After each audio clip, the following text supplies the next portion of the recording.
Praise the lord everyone. నేటి దినవాక్యం ఆదికాండం 2వ అధ్యాయం 23వ వచనంలో ఉంది.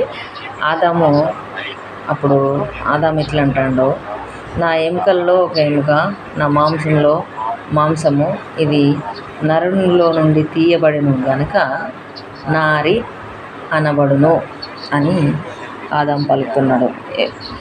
దేవుడు అన్నాడు, నరుడు ఒంటరిగా ఉండటం మంచిది కాదు, అంటే ఈయన ఆదాము ఒంటరిగా ఉండటం మంచిది కాదు, ఈయనకు సాటి అయిన సహాయమును చేస్తాను అనుకొని తన పక్కటెముకల నుంచి ఒక స్త్రీనిగా నిర్మించి ఆ స్త్రీని ఆదాము వద్దకు తీసుకొని వెళ్ళినప్పుడు ఆదాము ఇలాగ పలుకుతున్నాడు అన్నట్టు, నా మాంసంలో ఒక మాంసము, నా ఎముకలో ఒక ఎముక అని.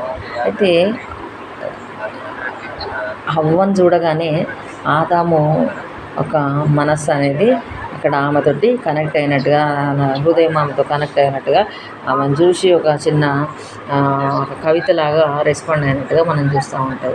ఎందుకు అంటే ఆయనకు తన పట్ల ప్రేమ అనేది పుట్టింది. సో అలాగనే దేవుడు మనల్ని తన స్వరూపమందు నిర్మించుకున్నాడు కనుక దేవునికి కూడా మన పట్ల ప్రేమ ఉంటుంది. కనుకనే మనం బ్రతుకుతున్నాం, మనం జీవిస్తున్నాం, మనం ఇలాగూ సర్వైవ్ అవుతున్నాం. కనుక మనము దేవునికి కృతజ్ఞత కలిగి ఉండాలి అని మనము గమనించవచ్చు.